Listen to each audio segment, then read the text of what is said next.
걷는 묵상 오늘의 말씀은 창세기 24장 4절 말씀입니다. 내 고향 내 족속에게로 가서 내 아들 이삭을 위하여 아내를 택하라. 아멘.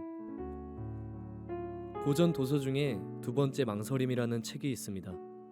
책의 내용은 성경을 기초로 하여 꾸며낸 가상의 이야기를 엮어놓은 것입니다.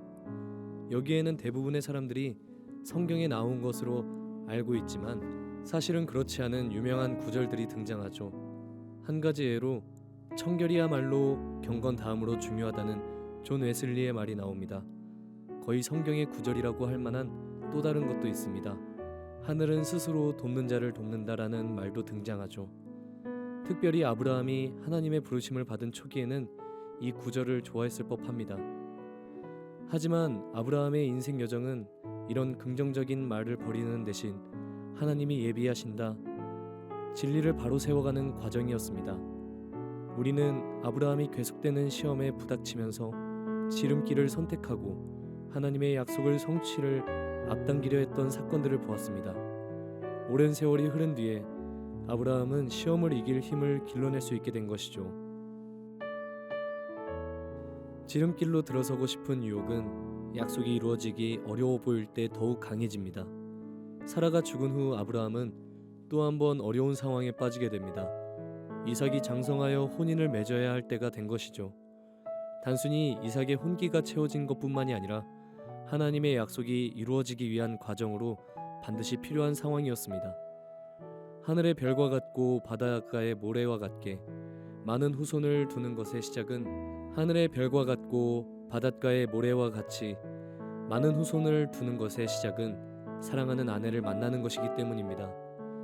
하지만 아브라함은 이방인의 땅에서 지내고 있었습니다.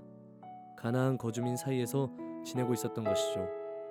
만일 아브라함이 장성한 이삭을 가나안 거주민의 딸들 가운데서 결혼하게 하였다면 하나님을 섬기는 경건한 후손을 세우기에는 어려움이 많았을 것입니다.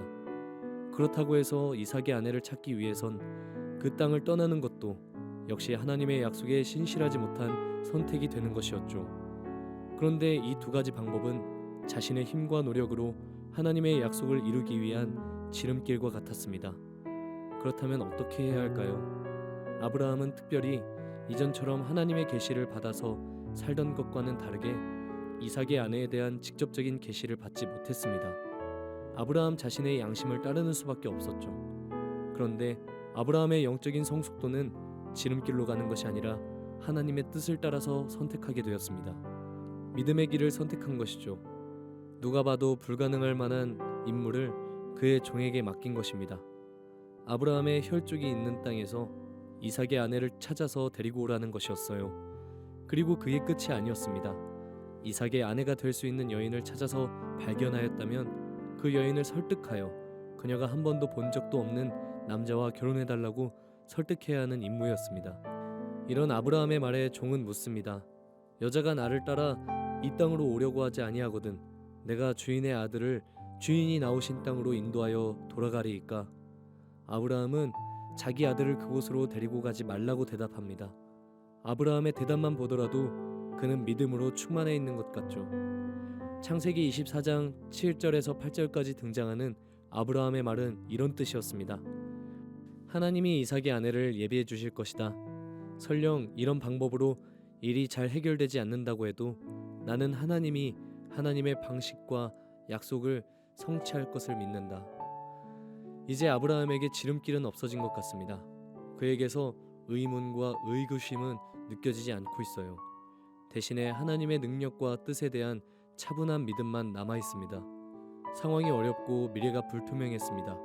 하지만 아브라함의 믿음은 두 가지 사실만을 굳게 붙들고 있습니다.